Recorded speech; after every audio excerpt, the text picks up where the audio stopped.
All right. So this evening, we're going to be talking about getting more into energy balance and some of the subtleties there.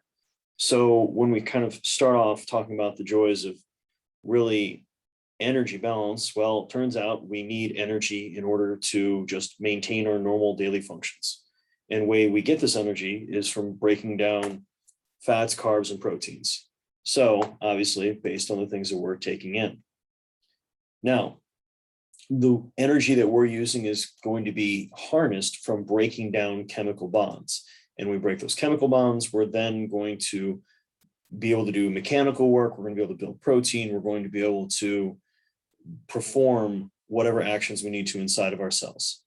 So hence, when we're thinking about that energy, that's when we're talking about calories. And you'll on occasion see things known as joules. And so this is in the metric units.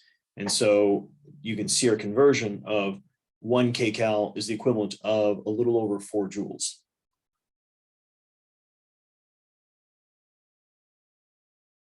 That's fascinating. Now, with the kilocalories, it is important to keep in mind when we're moving our bodies, we're not that efficient with calories. Most of our calories that we're breaking down for energy for movement in general is going to actually being used for heat. We're only about 20 to 30% effective. So since we're not that efficient, we, like anything else, need to burn more calories than you think, which is funny when you see how daunting weight loss can be for obviously a number of folks. Now, we're going to be able to measure these demands using a lot of different approaches. And we're going to meet them by obviously giving people enough calories. And we're going to get into measuring both how much is in the food and then obviously how we're going to measure how much energy we're going to get in general. Some of the special situations of where folks are going to have a lower caloric intake need than what you think. We've obviously touched briefly upon what's going on with energy itself. And when it comes to energetic efficiency, what type of physical activity do you think you're probably the most efficient at when it comes to energy use for how far you move?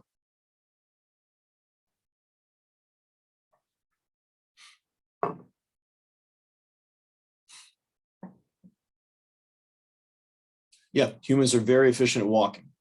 Running is typically not as efficient, but it's not that great of a loss given the added speed, which also means added drag forces we have to work against. We get to use more elastic components.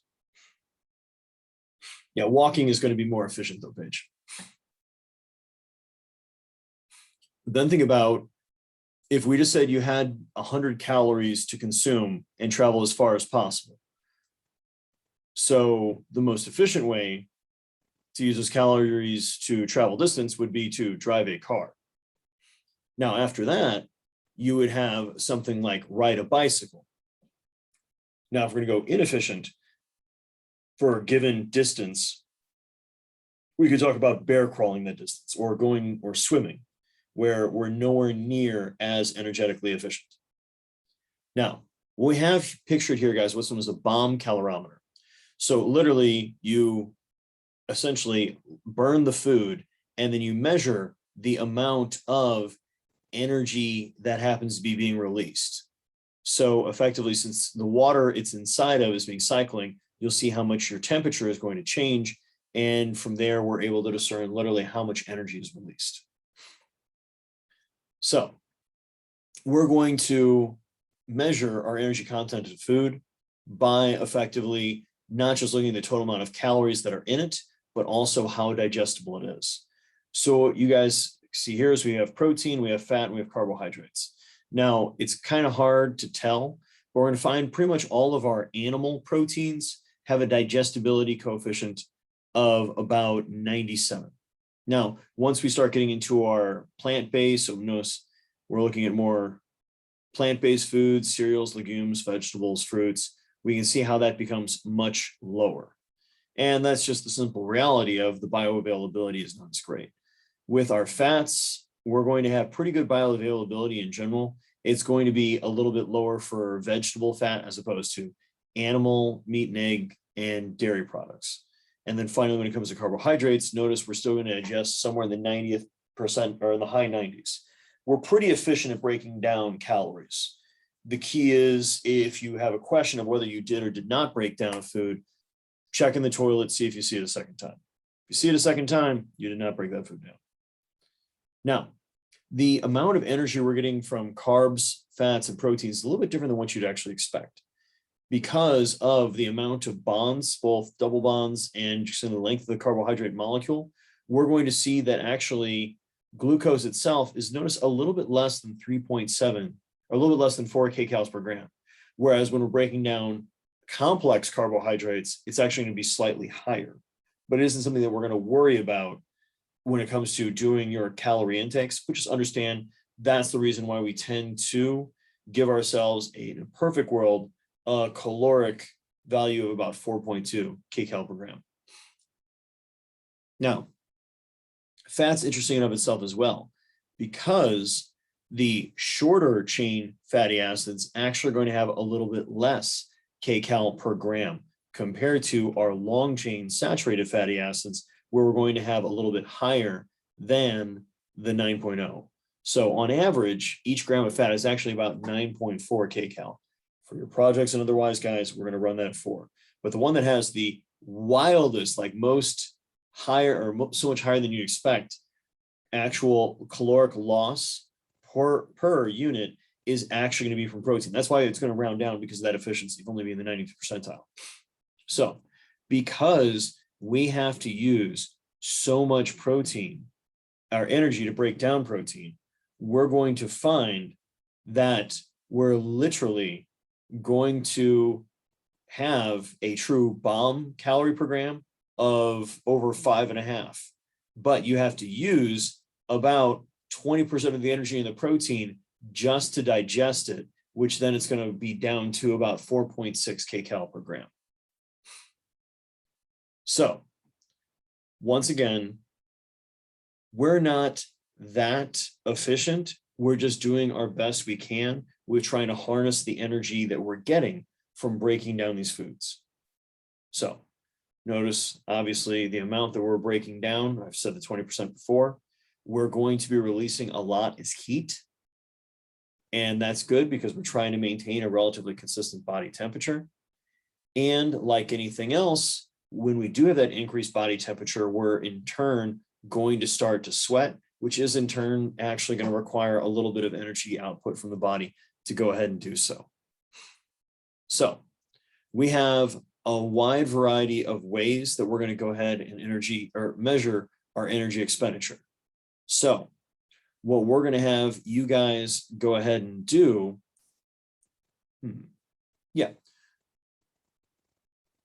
I want you guys to go ahead and we're going to put you into, how many folks do we got here this evening? So we're going to go ahead and divide up into 5 separate groups, okay? Given the different energy expenditure methodologies that you guys have listed here, if you're given a budget of, say, 6 figures to measure the energy outputs of the athletes you're working with, what method or methods would you use? If you are given only a couple $100, what method or methods would you use? And then finally, if you have no budget, what methods would you try to use to figure out how much energy your athletes are using? So 3 different scenarios. One is a budget of $100,000. The second scenario is a budget of, let's say, $5,000. And then finally, you're going to have a budget of nothing. What methods would you use to measure energy expenditure? Why? It's currently 6:10. Would you guys like a basic run through of how these systems are going to, nope, we already got people jumping in. Okay, go for it. I'll see you guys back at 6:15. So we're just going to jump in that deep end and start swimming.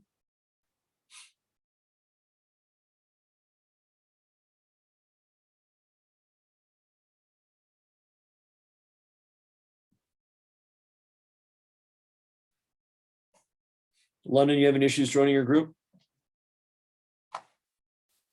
Measure energy expenditure.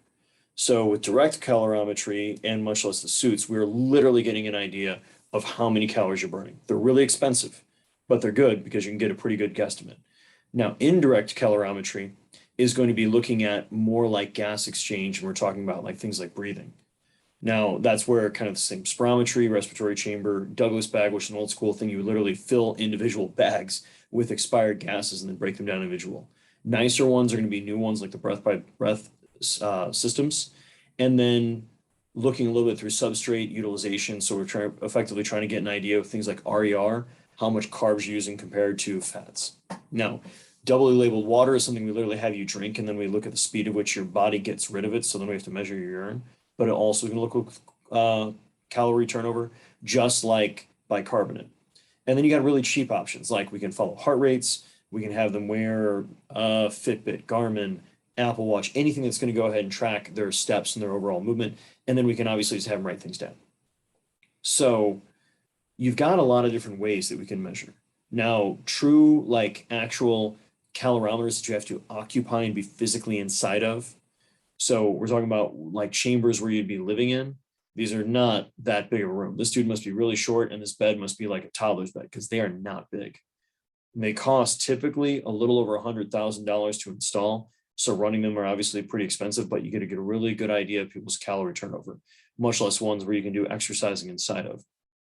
So given what you have available for your budget, you want to think about, okay, with the information that I have and the information I'm trying to get, what is going to be a good way to essentially measure these folks' energy expenditure? And the reason we want to do that is so if we're trying to have them gain weight or lose weight, we know how many, or maintain their weight for that matter, we know how many calories they're using on a normal daily basis.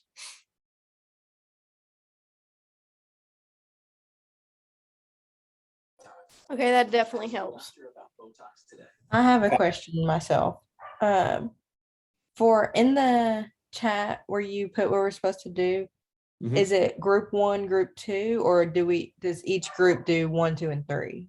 Each group does 1, 2, and 3. Because Okay. see how you guys agree or disagree. Okay. Thank you.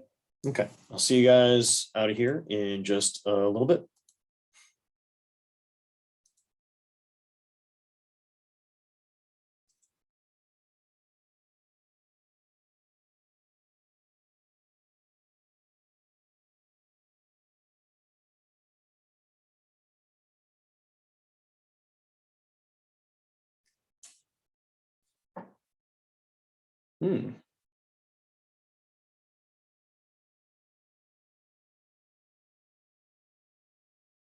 Okay, yeah, Cass and Hadley, I'm definitely agreeing with what you guys came up with.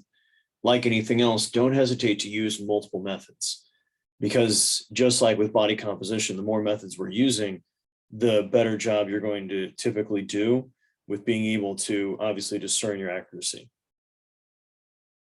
So, okay, sorry, Catherine. No, I see that. You could use just basic breath by breath spirometry, resting metabolic rate measurement, and then an accelerometer as well. Because the problem with any of these direct methods is how long you're going to do it for, and it's always going to be artificial. It's not really how life really is. You're going to go about your daily business of walking, moving, playing sports or otherwise.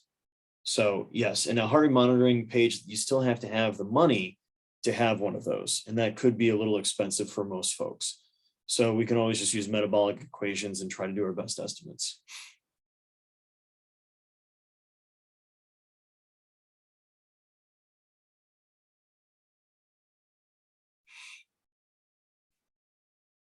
Okay. There you go, Paige. But think about how frequently you have to measure that to, once again, have a really good indicator of the metabolic use of energy for the individual in a given day.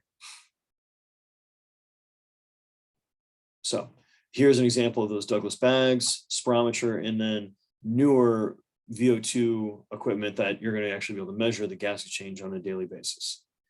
Now, this is one of the biggest parts that people are going to mess up, but it's very important to understand, is all of the components that are going into our energy expenditure. We have our resting energy expenditure, So that resting metabolic rate that's going no matter what we're doing all day long. We then have diet-induced thermogenesis, sometimes referred to as the thermic effect of food. So effectively, the calories are going to burn from just eating. And then we have the thermic effect of exercise, sometimes referring to exercise energy expenditure. Now, the last one is what's known as non-exercise activity thermogenesis. This is technically a form of thermic effect of exercise. However, it's easily overlooked because this is literally the energy you're going to use just from, getting up, moving around, tapping your feet, fidgeting, the basic little extra movements you do every single day without really thinking about it or counting it really as movement, but that is going to be adding towards the final amount of physical activity that you have effectively attained at the end of that day. Now, why do we care about these?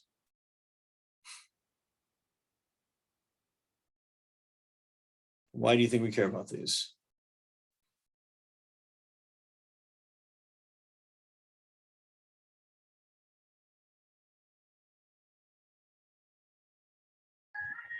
We want to see where and how much our body's using as far as energy. Yeah. If we've got a good idea of how many calories someone's fully burning each day, we're going to be able to get an appropriate diet for something that's either going to maintain weight, help them lose weight, or help them gain weight. Now, over long enough periods of time, obviously we're going to have a little bit of change. We're not going to perhaps be hitting the points we were previously just because we're going to see adaptation, and we're going to have a little fun with one of those calculators later on. But the key is these are going to change as we change our behaviors. What can we do to change our resting metabolic rate? What can we do to change our resting metabolic rate? Add more muscle. Yeah, or just gain more mass in general. What can we do to increase our diet-induced thermogenesis?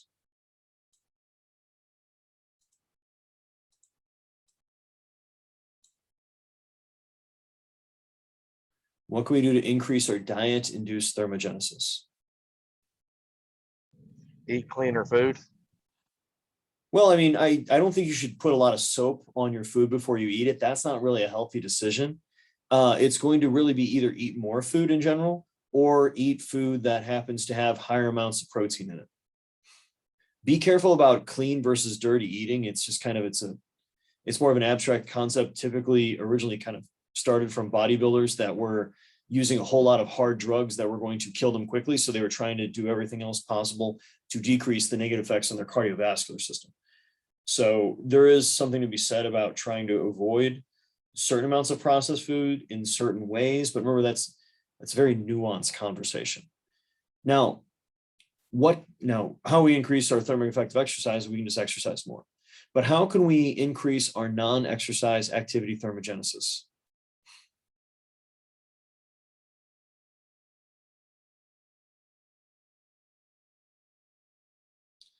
Yeah, standing desks. Have options with fidgeting. Be in more uncomfortable chairs, and otherwise you're changing your position more frequently. And so it's important that we understand that all of these components can change.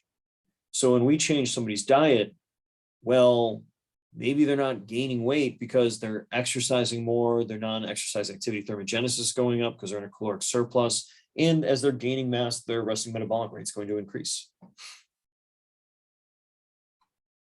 Now, in all reality, most of your essentially calories burned each day are actually going to be coming from the combination of your brain, your liver, your heart, and your kidneys. Notice that's the vast majority. Muscle is actually not going to be that great of a contributor. Mind you, if we're being far more physically active, then we're going to have a much greater amount of calorie burn per day.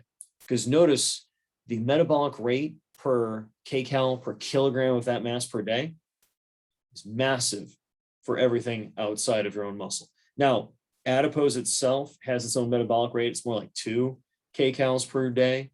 but gaining a lot of lean mass is not actually a great way to massively increase your basal metabolic rate. So it's really more of when we're dealing with the reality of going throughout the day. So when it comes to energy balance, that simply means that we're taking in, on average, as many calories each day as we're burning. And there's going to be a number of different cases where individuals are going to have insanely high or insanely low amount of energy that they use every single day. And then a couple special situations we'll touch on in a bit. What we have here, guys, is a way that you can at least have a basic concept of how many calories somebody is burning whenever they happen to be doing different levels of physical activity. So when you're working on your own and you're trying to figure things out, this could be a good start. Now, if we look over at the athletes doing things like the Tour de France and otherwise, we can see these monstrous, caloric demands that they're going to have when they happen to be doing full triathlons or Tour de France, going through full stages. And this is going to be, notice, not very large people. Meanwhile, we can obviously have other sports where athletes don't really burn that many calories. They're not actually being that physically active when they're playing their sport. So they don't really need as great of a caloric intake as you'd think. So we're going to find a pretty straight line between getting enough calories and performing well. Now, if we're going to go into a caloric deficit, we should have a reason. And typically that's going to be we're trying to change body composition. Specifically, we're trying to maintain our lean mass while we decrease our body fat mass. Now, sometimes it's going to make us a better athlete because we're not carrying around extra weight, or we're just trying to look good in a swimsuit. But we should have intent. If we're just trying to hemorrhage weight, we need to make sure that we're doing things not just nutritionally, but exercise-wise as well, so that we're going to maintain our physical capacities. Now, very low energy intakes are going to be more likely to cause decrements in our performance and increase our risks of deficiencies, because we're not going to potentially be taking in all of our vitamins and minerals, along with, obviously, we're not hitting our macronutrient requirements for normal overall healthy function. Now, like anything else, we can be in periods of time where we're in a positive energy balance. And this is usually so that we can gain body mass, typically trying to do lean mass. But when we do so, unless you're using drugs, it's highly likely you're going to gain both some, not just lean mass, but some fat mass.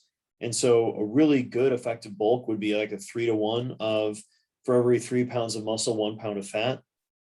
Some folks might be happy or lucky if they're getting more like a 1-to-1. And then the opposite is true when we're trying to lose weight. For every 3 pounds of fat mass we lose, we're still losing 1 pound of lean mass.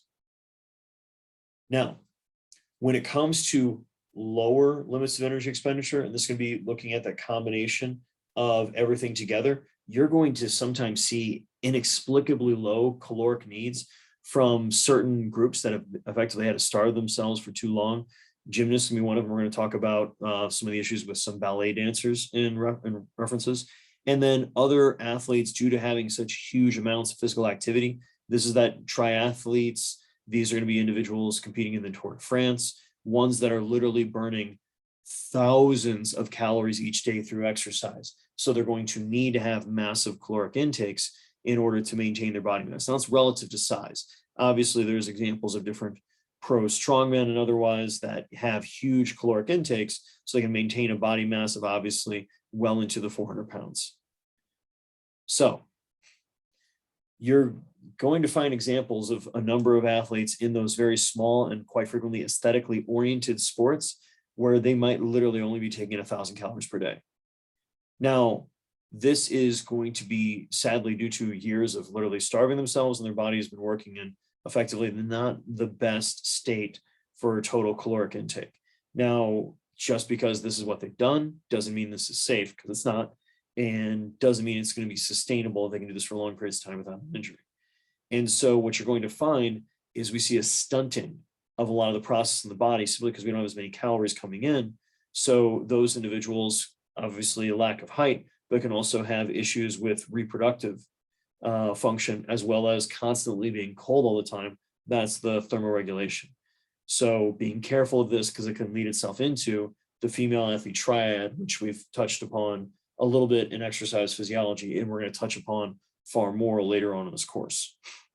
Now, with athletes doing massive volumes of exercise, and also you'll see this in the military populations where individuals out on maneuvers wearing rucksacks and otherwise, they can be burning close to 8,000 calories per day. Now, one of the things that makes this difficult is it's really hard to eat while you're exercising that intensity. And when you're exercising at this volume, you actually are going to find it very difficult to eat in general. Like folks are usually not very hungry when they're doing that massive level of physical activity. The body kind of paradoxically actually tries not, or you do have a lot more satiety, even with obviously having inadequate caloric intake. So another issue is just due to the essentially the bouncing of the body when we're talking about things like the triathletes, we can have GI distress. So it's even more difficult to try and eat because it is literally very uncomfortable for them to have to consume anything.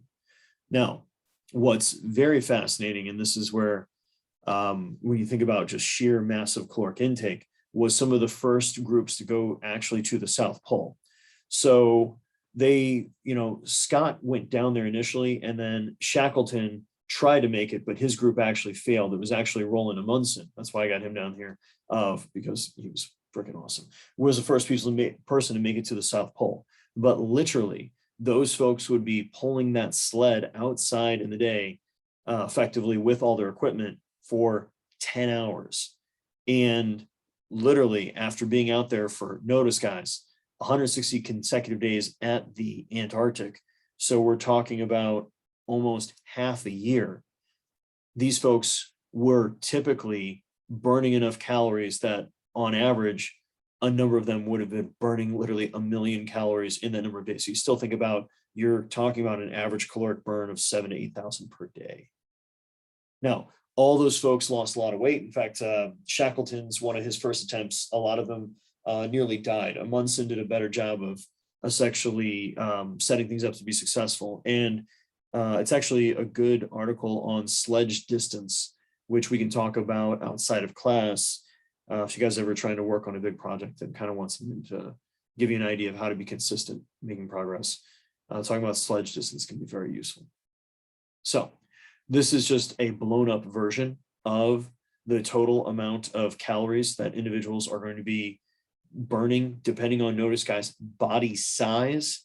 And this is going to be rate per minute, given whatever physical activity folks are doing.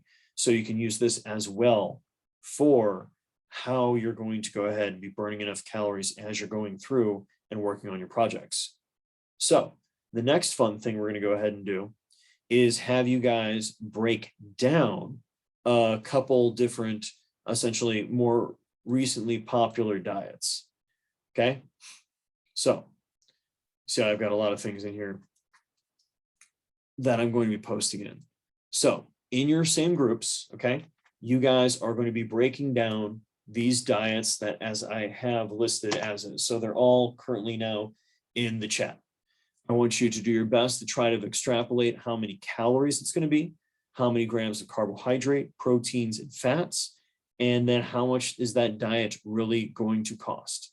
Now, the reason I bring up the J.M. Blakely diet is because, or how many of you guys are familiar with J.M. Blakely? He was a very, very successful bench press specialist in effectively the 90s and early thousands out of Westside Barbell, really Columbus, Ohio. Any of you guys familiar with him?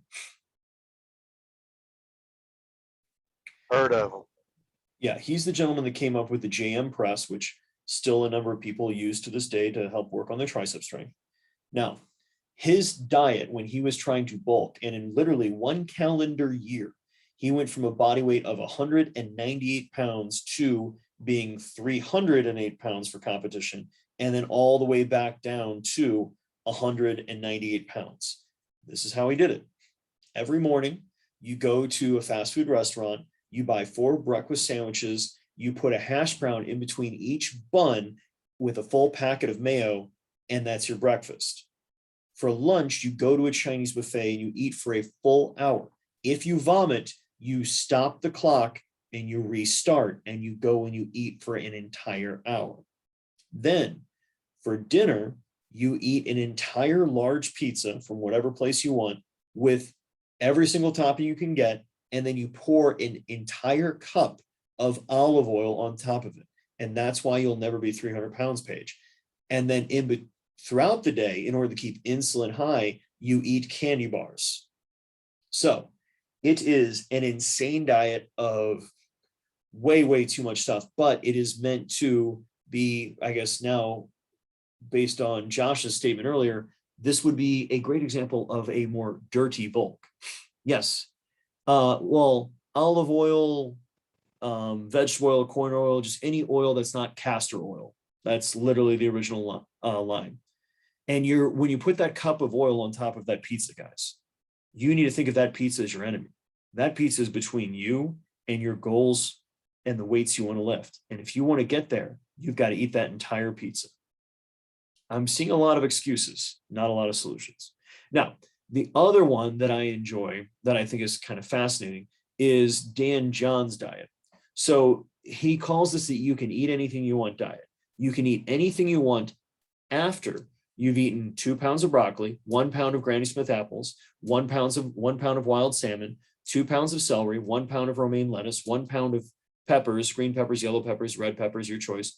Probably not like jalapenos.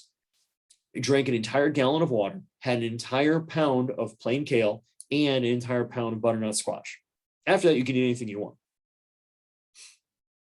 Catherine, you got to believe in yourself and not give up. That's how you can eat Chinese for an hour.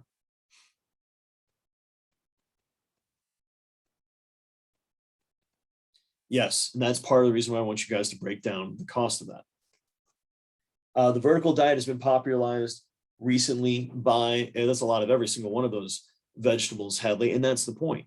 Because if you have to eat all of that plain vegetables, and obviously there's a little bit of fruit in there, and obviously some salmon, you're not going to, at some point, you're like, you know what, I'm okay. I don't want to eat any of this stuff anymore. I guess I'm not going to do snack foods and otherwise. So if you had to eat, 2 pounds of broccoli before each meal, you probably would only eat once or twice a day when you were that hungry that you could find a way to get through it. So just looking at how you can approach diet through what's known as volumetrics as a means to help you go ahead and obviously attain whatever you're looking for as far as, I guess in this case, you're probably looking more weight loss. So, but yes, the vertical diet up earlier, guys, that's an example from who would be Stan Efferding, sometimes referred to as the Rhino. And that's kind of become popular in a lot of lifting circles. Moon juice is something that is through, Goop and all of the other nonsense coming from, oh gosh, I can't think of the actress's name, but it's another just wild food diary that I want you guys to look at for that link and do your best to break it down. It's gonna be very difficult. And then finally, you can go ahead and try to figure out if we're going to take the normal caloric intake, because you guys can Google either Brian Shaw or Larry Wheels, and then figure out what's their current calorie intake. And then you can either try to retrofit that into being vegan, or you can just go ahead and break down fully carbs, proteins, fats, and then total calories over the entire course of the day. Breaking down by meals also gonna be pretty interesting for everybody. And then we're gonna come back and go through it. So right now it's 6:42. This is going to take a little bit of time. So I'm going to give you guys at least until 6:55 to come back. And then we're going to go through your results along with, I'm going to introduce you guys to a very interesting weight loss simulator. So questions, comments, concerns?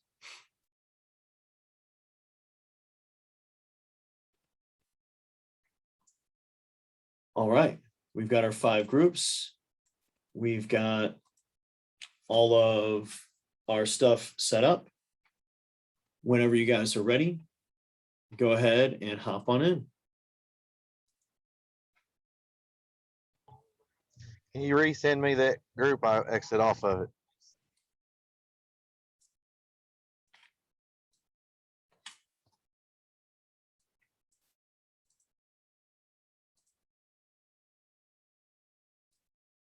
You're all good.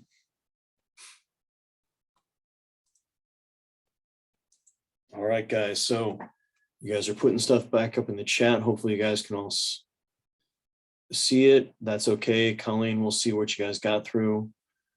Okay, so Cass's group, that looks absolutely miserable, and that you're just doing cans of black beans / peanut butter. And I hate to break it to you, but whey protein is not vegan. That comes from cow's milk. So not quite making that happen, but you are hitting some wild macros. Now, Catherine, thank you for giving me context that you guys are going to be group 1 on there. Notice that is a massive number of calories throughout the day where we're getting a lot of everything in. How is dinner $117? That does look to be a little bit absurd.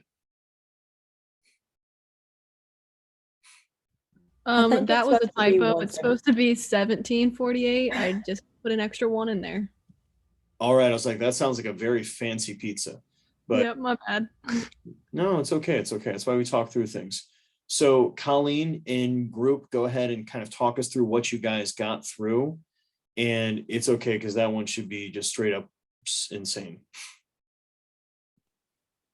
Okay, so this woman literally eats the weirdest things I've ever heard of, like things that I literally have never heard of. One of the things that she eats was called brain dust, and I have never heard of that. Obviously, there was no calories or macros or anything close to it on Google or anything.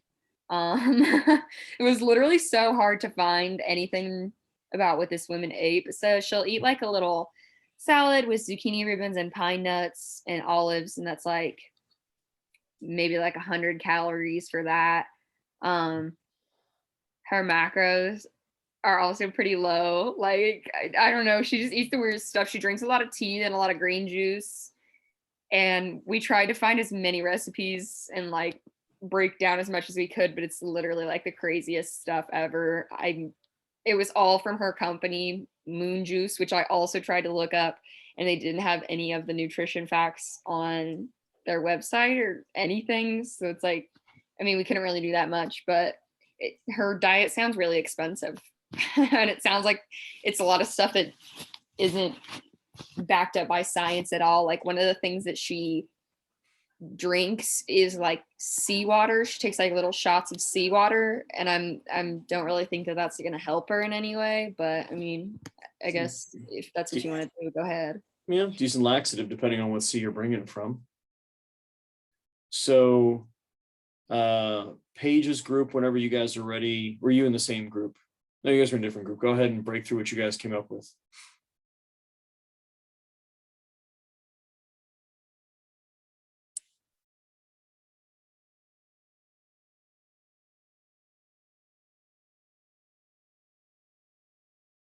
Go. Okay. So we didn't get to consolidate them all. Okay. But the person had cranberry juice, which is pretty cheap on its own, but then like 4 eggs, 5 tablespoons of butter, which is an insane amount of butter, ended up being like 450 calories there. So we're talking several thousand, especially when it came to us eating 3 pounds of ground beef per day. Mhm. I'm sorry we didn't get that at all. But the price we're looking at, sorry, give me just a second. I have that number. No worries. About $31, which really isn't that bad, I don't think. Maybe I'm doing the math wrong. I might be doing the math wrong. Probably am. I'm just amazed that you think $31 a day to eat is not that bad. Well, I mean, compared to some of the other ones, at least. That's true. That's true. Yeah. So with our group that's, I guess, kind of piecemealing their the Dan John style diet, we're going to have to do a lot of math extrapolation. So it's gonna be another 6.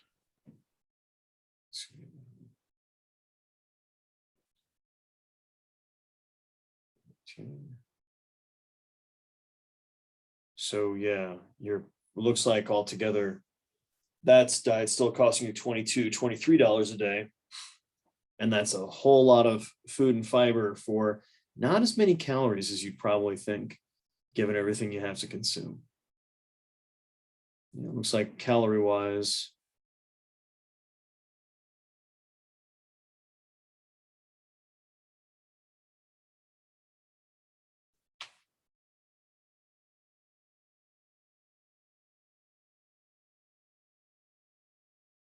Thank you. Thank you, Jake.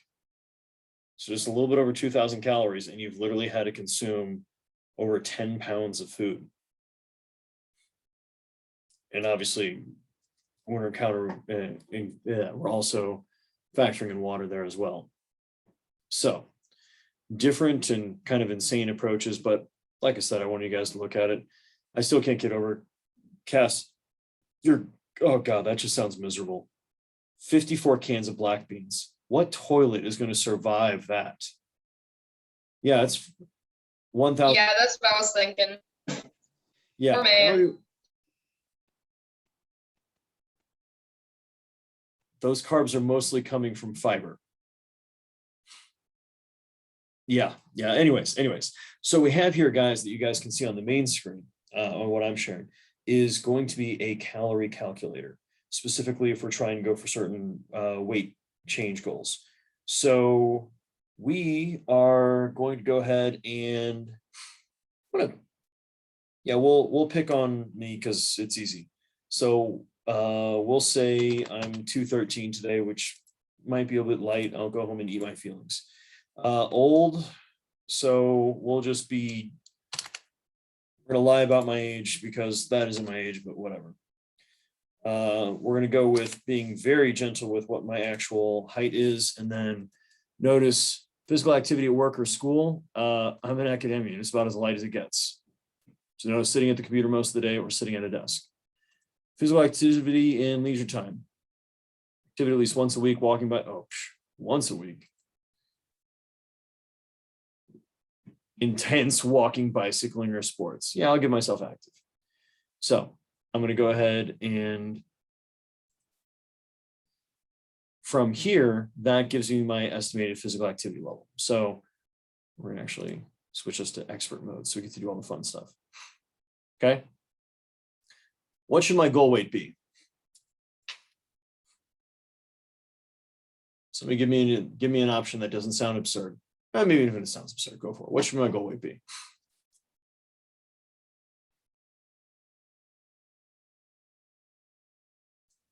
Okay, so we're going to run Pages and then we'll run Taylor's. Okay, so I'm going to go get to 230 and I'm going to do it in 180 days. Okay, now reach my goal. I'm willing to change my physical activity by 0. Not going to move anymore. And then once I get to that weight, no, not going to be physically active. So, notice the goal weight you enter is above a healthy weight for someone of your height and age, to which I can tell them to go off because I am all about getting awesome. So, in order to maintain my current weight, I should be eating 3,204 calories per day. In order to get to that body weight, I need to average taking in 3,703 calories per day. And then once I get there, I got to maintain a caloric intake of 3,384 calories. So, boy, this thing is really mean with my body fat percentage. But, they're calculators, and instead they're trying to extrapolate from BMI. Now, here's what's interesting is notice, I started 215 or 213, and then I start eating my feelings, and my body weight in turn is going to be going up and up and up until eventually I hit my goal weight, and then I'll probably slump down just a little bit, and then hopefully get close to maintaining the same amount of weight for the rest of the time. Now, notice we have the lighter blue area where we have the top one where I could maybe make my way all the way up to what looks like 246 pounds. And the bottom is I could actually somehow lose weight and end up at only 211.5. Why do you think that would be?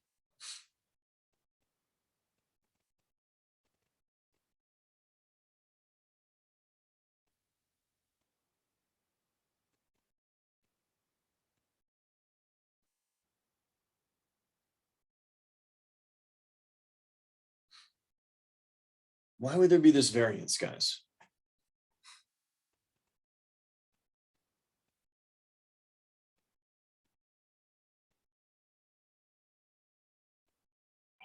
You cut out for a second there. What was the question? No worries. Why would we have this light blue that says that there's a possibility I'd make it all the way to 246 and an other that would say I'd maybe actually somehow at the end of this lose weight and be down to 211? Is it because you got to leave? I mean, they leave room just in case something crazy like an act of God, get sick or something like that. Nope, nope. And the idea with the depends on what you eat, Catherine. I'm just hitting the macronutrients that I've been told to, hitting that total amount of caloric intake.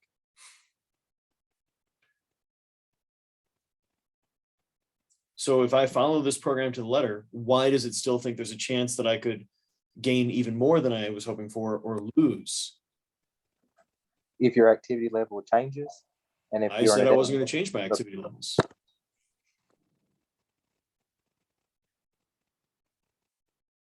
Body type is not really a fair assessment. That's usually an excuse that people will make. Depends on the person's metabolic rate. Absolutely. In what way, Cass? Well, like some people metabolize food a lot faster or like a lot better than other people. And it also depends, like, wouldn't it depend on like what kind of carb is being broke down or like what kind of protein or something in that It's kind of way? Yeah, unless you're, like I said, you see it a second time in the toilet and you didn't break it down. For the most part, we're pretty good at breaking down everything we're putting in. The big key is some folks are going to have a slower metabolic rate than we expect. Some folks are going to have a faster metabolic rate than we expect. And because of that, over long enough periods of time, you can see how you have massively different outcomes. You probably have met somebody that has literally said to you, no matter what I do, I can't gain weight. And most of those people have just not tried hard enough. But some of them, genuinely, the second they start trying to get into a caloric surplus, their non-exercise activity thermogenesis goes up. Okay. You're increasing your caloric intake, so your thermic effect of food is going up. And as soon as their body even puts on a couple extra ounces, those ounces are also chewing through calories, aka their resting metabolic rate goes up. So it becomes incredibly hard for those folks to gain any real amount of weight. Does that make sense to you guys? Can you say that one more time? No worries. As someone tries to gain weight, some folks are going to quickly adapt to resist that weight gain. That's going to be through increasing their non-exercise activity thermogenesis, increasing their thermic effect of food because they are going to be eating more as part of that weight gain. And they're going to also be increasing their resting metabolic rate because in theory, now they have more tissue and that tissue is going to burn more calories. Okay, thank you. Yeah, it's a complicated interaction, but it's really key to understanding the resistance that comes to both weight gain and weight loss, as well as individual variability. Because you can give someone a diet program that's perfect for your estimation. And that's fine, Paige. In those examples, those folks, they're not burning a lot of calories, they're not taking in a lot of calories, and so their body weight stays the same. Your body weight, meaning every single one of you guys listening, and obviously myself as well, is exactly what it should be, given how many calories you've taken in over the course of your entire life and how many calories you've burned out. It is exactly why you are that body weight. We do not operate outside the realm of thermodynamics. However, some of us, if we just use these metabolic equations and we didn't understand that individual variability, where we're going to see an error of about plus or minus 20%, it seems, we're going to be effectively, you'd think, heavier than what you should be or lighter than what you should be. And that's thanks to those differences, thanks to genetics, metabolic rate, and a couple other components that can obviously contribute. So this was an example with trying to gain weight. So now let's run the same experiment, only I'm going to try to get shredded. So same thing. I'm not going to get any more physically active, both in the beginning and at the end. So instead, I'm going to have to drop my calories down by, look at that, about 1,000 calories. And then from there, when I hit my maintenance, in theory, I can bring my calories up higher. So after living like this for a given year, you can see how, once again, there's a plausible scenario where I still am gaining weight back. after I've gone down to that lighter body weight. And there's another potential scenario where I keep hemorrhaging weight, even at this lower body fat or body weight. Now, the question is, guys, when you're looking at this, okay, we talked about all the things that are going to change about you when you're trying to gain weight. What is going to be changing about you when you're trying to lose weight?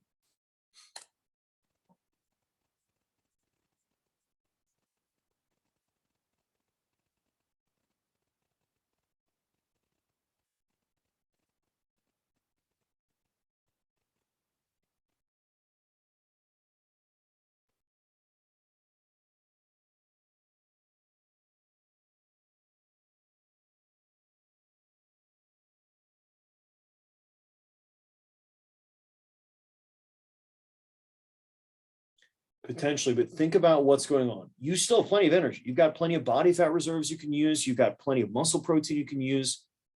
Why is it that we would potentially not lose as much weight as we'd want? What is changing in our body?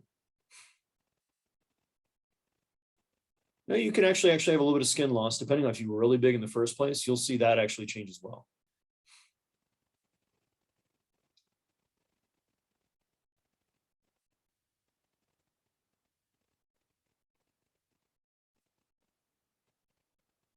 Are we kind of talking more like gradual weight loss or dramatic weight loss?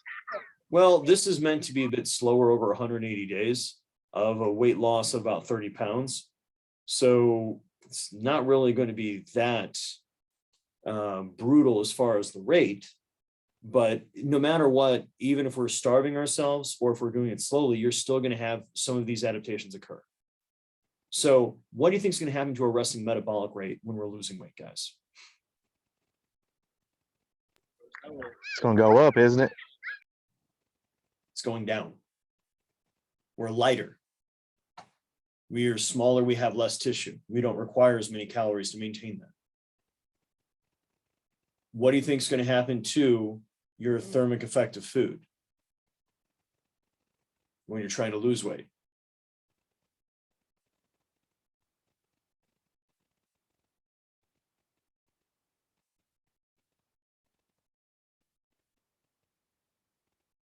That's going down as well. You're not taking in as many calories.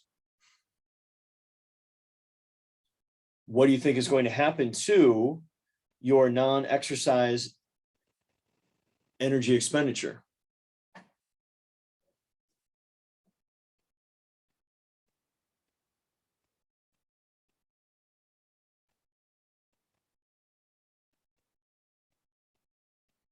That's going down as well. You're actually going to be moving less at rest. Folks, when they're actually on a cutting diet, you typically are going to actually fidget less. You're just going to be more lethargic because you're in that deficit.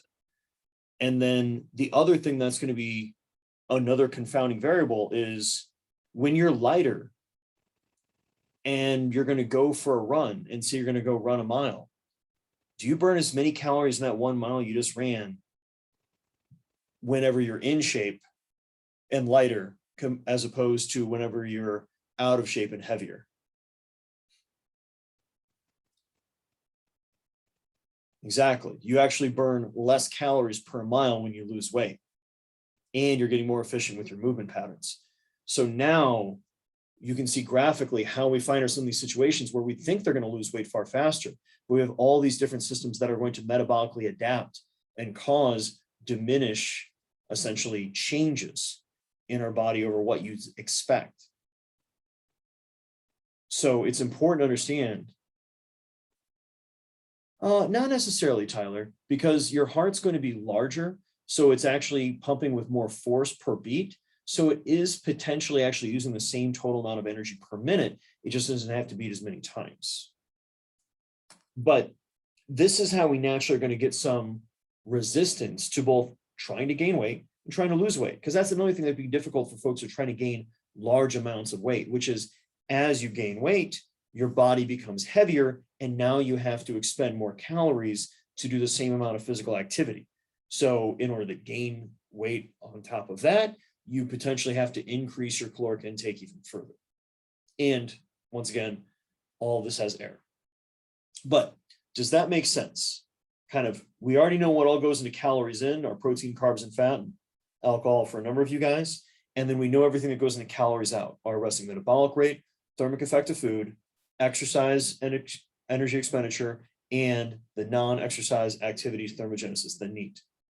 And so whatever our in and our out is the same, we don't change our body weight. When our in is greater than our out, we gain weight. And when our in is less than our out, we're going to lose weight. But it's not going to be as linear and as perfect as what one would hope for or expect. So, any questions over the ways that we're going to measure activity and the different components to energy expenditure, as well as how we're going to, keep in mind what all is going into caloric balance? So there is literally no such thing as someone that lives outside of thermogenics. If you're in a caloric surplus, you're going to gain weight. If you're in a caloric deficit, you're going to lose weight. The key is, how sustainable is it? What type of damage might or might not be going on inside of the body? And are you digesting it?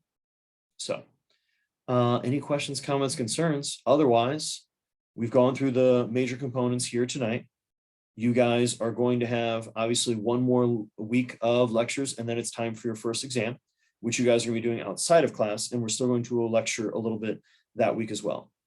Yeah. Anybody else have anything you want me to go through? Questions, comments, concerns?